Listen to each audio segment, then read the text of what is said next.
Hey everybody, this review is on Hereditary. So the plot of this movie is the Graham family all have to go to a funeral because their grandmother Ellen, who was the matriarch of the family, has died.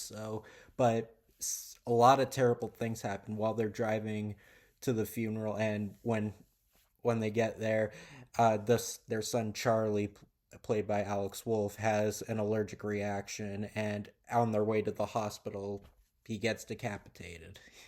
Yeah, and a lot of scary stuff happens afterwards because they find out that their family is cursed. So everywhere they go, a bunch of spirits haunt them, and their lives are haunted, and a whole bunch of deadly occurrences ensue when the souls and spirits all come up and haunt the family, and they feel and the all the Grahams feel that their family might be cursed.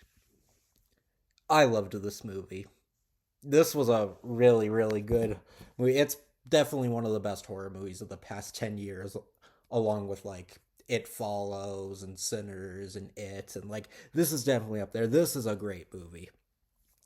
I think this is definitely kind of what, when I say like scary is subjective when it comes to horror movies. Like, if you know me, like I said, like, I don't really find like the supernatural possession type stuff scary because I know that stuff's kind of fantasy, even though I can get why someone would be scared. But for me, like, I think like the more realistic, like, slasher films are more scary. It's a pretty good middle ground because it is definitely in some ways a little bit spiritual horror because like you see a lot of uh paranormal activity within the family that happens, and lots of curses roam around, and yeah, it has some fantasy. But I think one of the biggest things that makes this movie work is that it's about grief, and it doesn't really show like the jump scares in your face. Like, this movie doesn't really have jump scares. Like, there isn't it doesn't rely on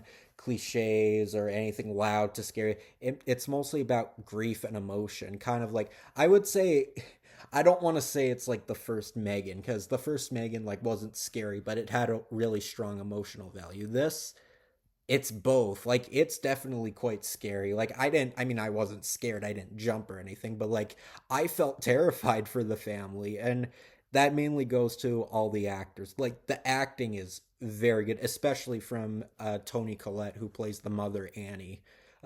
I mean, everyone else is great, but Toni Collette, she is so good in this movie. I mean, the reason that she actually took this role, I heard once, was because she was mostly doing a lot of light films, and she wanted to do something that was darker and more dramatic and had a lot of suspense to it. And you can tell she was really up for it because she's so good. So like, I legit feel bad for. I mean, I feel bad for everyone in this movie. Like, how Charlie gets beheaded when he was about to get his life saved just from an allergy that may or may not have killed him. So a lot of bad things happen. So when everything happens to this family, you're like, oh geez, like, can this get any worse?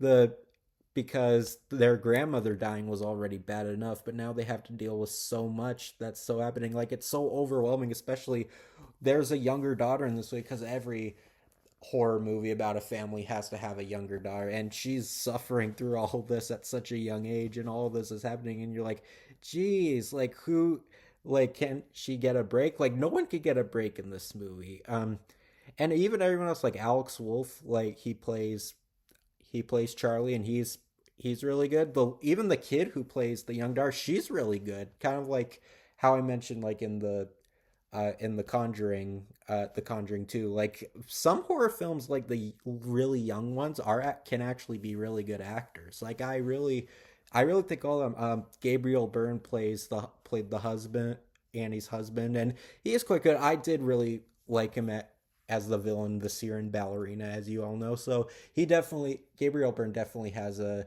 good track record. I mean, I don't think I've seen a heck of a lot of it. Wait, was he in that movie The Spirit, or was that a guy named Gabriel Mock? There's too much guys named Gabriel. I mean, I've never seen The Spirit, but I'm getting off track.